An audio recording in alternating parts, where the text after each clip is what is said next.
दोस्तों, कहानी की शुरुआत होती है किलर से जो हाथ में हथियार लिए घूम रहा था और इस फ्लोर के नीचे छुपा था एक कपल जिनके दोस्तों को किलर ने मौत की नींद सुला दिया था और अब बारी थी इनकी। इसलिए दोनों काफी डरे सहमे यहाँ छुपे रहते हैं और लड़की तो इतना ज्यादा डर चुकी थी कि वो लड़के के बार बार समझाने के बाद भी खामोश नहीं होती है बल्कि रोती रहती है। जबकि लड़का हिम्मत करके बाहर जाकर हेल्प लाने का फैसला करता है और जैसे ही बाहर की तरफ रुख करता है तो किलर तुरंत उस पर हमला कर देता है और अपने पैने हथियार से उसकी गर्दन काटकर लड़की की तरफ फेंकता है, जिसे देखते ही लड़की की चीख निकल जाती है और ये अपनी जान बचाने के लिए जल्दी जल्दी यहाँ से भागने लगती है। पर अफसोस, ये किलर की कैद से भाग नहीं पाती और किलर इसे भी बेरहमी से मार देता है। इसके बाद कुछ आर्टिकल्स दिखाए जाते हैं जो चार्लीज फार्म के थे। आज तक वहाँ जो भी गया था वो कभी बाहर नहीं आया और न्यूज़पेपर्स में उन्हें मिसिंग डिक्लेयर कर दिया गया। इस खतरनाक इंट्रो के बाद सीन शिफ्ट होता है जैसन और नताशा नाम के कपल पर,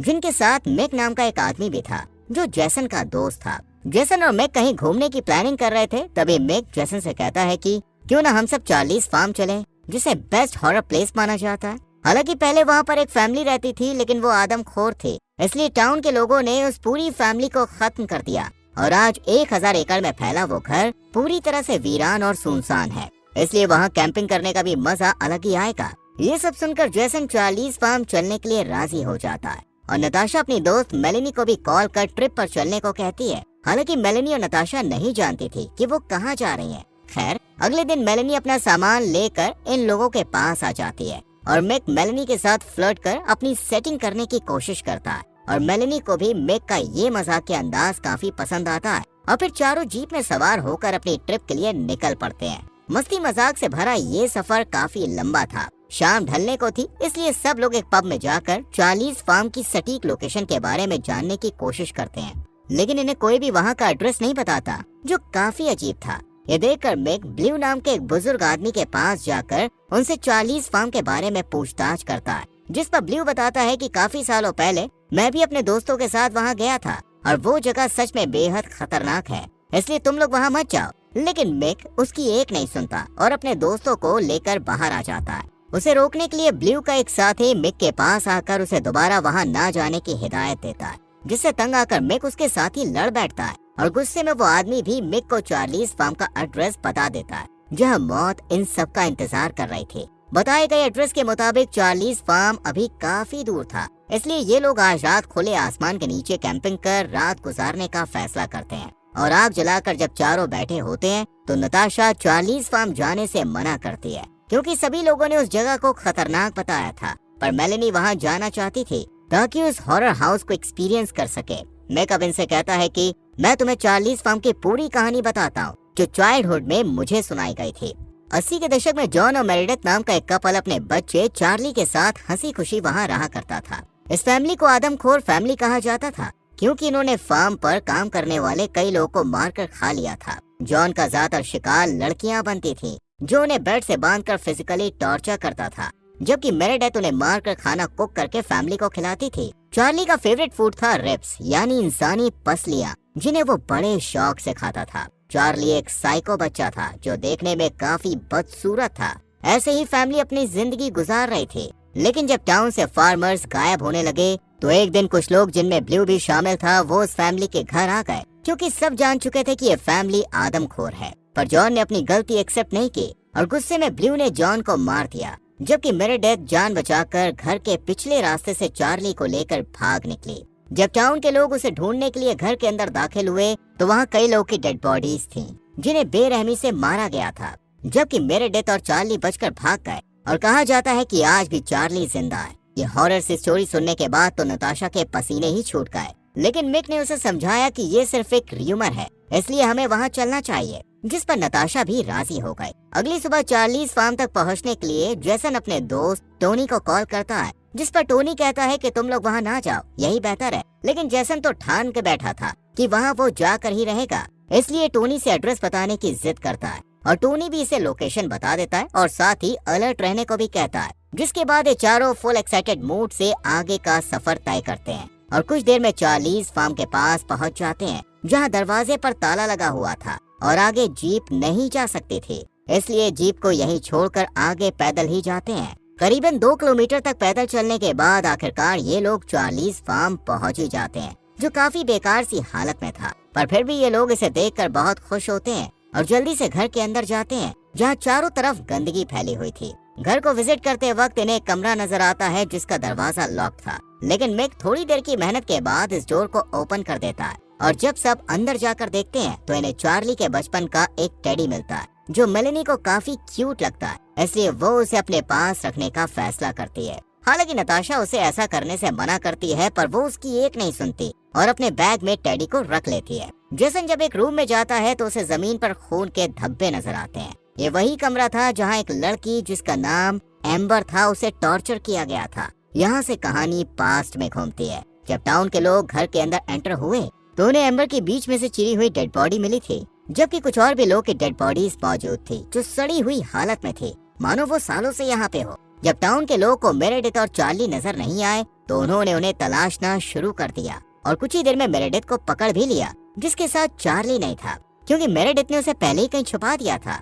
जबकि मेरेडिथ ने लोगों को बताया कि वो 1 साल पहले मर गया है और इस झूठ पर यकीन कर लोगों ने मेरेडिथ को भी मार डाला और ये सब चार्ली भी छुप कर देख रहा था। ये पूरी कहानी मिक ही सुना रहा था, जिससे ये तीनों थोड़े घबरा जाते हैं, लेकिन फिर मिक सबको काम डाउन कर सोने के लिए रूम्स में भेज देता है। रात को मेलेनी जब चार्ली का टेडी अपने पास रखकर सो रही होती है तो अचानक उसे अपने सामने एक लंबा चौड़ा इंसान नजर आता है, लेकिन वो गहरी नींद में होने की वजह से उस पर ध्यान दिए बिना वापस सो जाती है। नेक्स्ट डे गॉर्डन और अलीसा नाम के 2 और शख्स चार्लीज फार्म में आते हैं और इन लोगों से मुलाकात कर बताते हैं कि हम यहाँ अपने दोस्तों को तलाशने आए हैं जो हफ्तों पहले यहाँ से गायब हो गए और शायद ये मूवी की शुरुआती कपल की ही बात कर रहे थे। खैर, सब बैठकर नाश्ता करते हुए चार्लीज फार्म की बात करने लगते हैं और मेलेनी इसी बीच चार्ली का टेडी लेने जाती है तो वो उसे बैग में नहीं मिलता। इस चोरी का इल्जाम वो मिक पर लगाती है, लेकिन मिक साफ इनकार कर देता है कि उसने टेडी नहीं लिया। ये सुन मेलेनी इन सबको बताती है कि कल रात को कोई रूम में आया था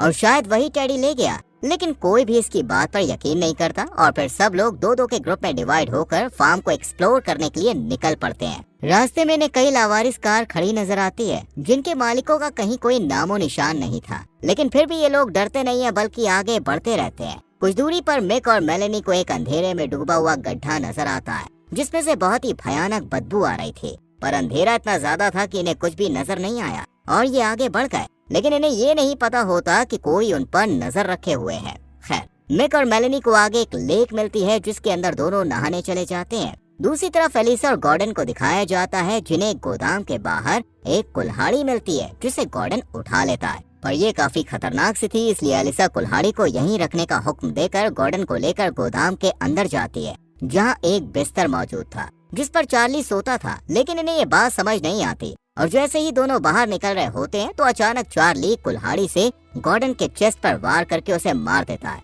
जबकि एलिसा जान बचाने के लिए जल्दी से दरवाजा बंद कर एक कोने में छुप जाती है, लेकिन चार्ली दरवाजा तोड़कर अंदर आ जाता है और इसका डरावना दानव जैसा रूप देखकर एलिसा के तो पैरों तले जमीन ही खिसक जाती है और कुछ ही मिनटों में चार्ली ने एलिसा को ढूंढकर उसे बेहोश कर दिया और फिर जमीन पर लेटाकर बेरहमी से उसके सर को ट्रैक्टर के पहिए से कुचलकर मार दिया। इधर टोनी को अपने दोस्तों की काफी फिक्र हो रही होती है, इसलिए वो उनकी खैरियत लेने के लिए तुरंत चार्लीज फार्म की तरफ निकल पड़ता है और दूसरी तरफ हम नताशा और जैसन को देखते हैं जिन्हें भी एक गोदाम जैसी जगह मिलती है जिसके अंदर सिर्फ जैसन जाता है। इसी बीच हम मेलेनी और मिक को देखते हैं जो लेक में कुछ हसीन रोमांटिक लम्हे साथ बिता रहे थे, लेकिन अचानक मेलेनी चीख पड़ी क्योंकि उसके सामने खड़ा था चार्ली। लेकिन मिक चार्ली को देखकर जरा भी नहीं डरता और बड़े कॉन्फिडेंस से लेक के बाहर निकलकर चार्ली से बात करने जाता है, क्योंकि उसने मिक और मेलेनी के रोमांस में दखल देकर पूरा मूड खराब कर दिया था, इसलिए वो उसके पास जाकर उसे भला बुरा कहने लगता है। पर चार्ली का इस पर कोई असर नहीं होता, बल्कि वो तो हंसता रहता है और फिर अचानक हाथ में मौजूद हथियार से मिक के प्राइवेट पार्ट को काट कर शरीर से अलग कर देता है और उसे मिक के मुंह में ठूस देता है और यहीं पर मिक की तड़पते हुए जान चली जाती है। अब चार्ली का अगला निशाना था मेलेनी, इसलिए वो लेक से निकलकर जल्दी से वहाँ से भागने लगती है, पर चार्ली से बच नहीं पाती और चार्ली उसे जल्दी से पकड़कर जमीन पर गिरा देता है और बेरहमी से उसका निचला जबड़ा उखाड़कर उसे मार देता है। शाम के वक्त टोनी भी चार्लीज फार्म पहुंच जाता है और जब अंदर जाकर देखता है तो वहाँ उसके दोस्त नहीं होते, लेकिन हाँ, एक दीवार पर उन सभी के नाम लिखे हुए होते हैं जिन्हें जैसन, मेलेनी और बाकी दोस्तों ने याद के तौर पर लिखा था, इसलिए ये इन्हें ढूंढने लगता है। दूसरी तरफ हम नताशा को देखते हैं जो अब जेसन के बाहर आने का इंतजार कर रही थी। लेकिन काफी देर बाद भी जब जेसन बाहर नहीं निकलता तो वो खुद अंदर चली जाती है और ये देखकर हैरान होती है कि जेसन यहाँ नहीं है। लेकिन उसे तभी बेड के नीचे से जेसन की आवाज सुनाई देती है, जो डरा सहमा नताशा को बताता है कि मैंने यहाँ किसी को देखा है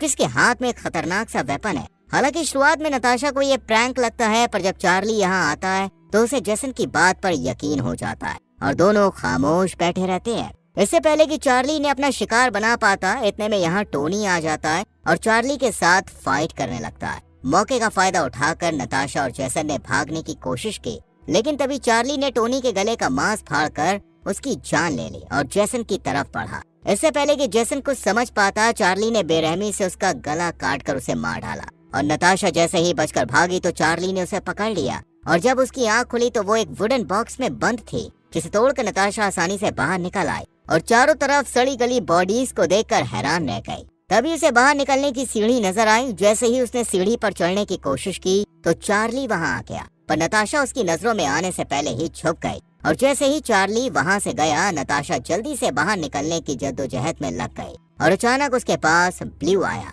और उसे ऊपर खींचकर अपने साथ लेकर भागने लगा। लेकिन तभी चार्ली ने कुल्हाड़ी से वार कर ब्लू को भी मार दिया। अब बारी थी नताशा की, इसलिए उसने हिम्मत दिखाते हुए जल्दी से ब्लू की गन लेकर चार्ली को शूट कर जमीन पर गिरा डाला और तुरंत ट्रक की तरफ भागने लगी। लेकिन तभी चार्ली वहां आ गया और उसने नताशा को शूट कर उसे भी मार डाला और फिर उसकी बॉडी को उठाकर वहां से ले गया और इसी के साथ इस मूवी का दी एंड हो गया। तो दोस्तों, कैसी लगी आपको ये स्टोरी? मजेदार लगी ना? तो वीडियो को लाइक और शेयर करके चैनल को सब्सक्राइब करें और बेल आइकॉन प्रेस करें, जिससे आने वाली मूवीज एक्सप्लेनेशंस आपसे मिस ना हो।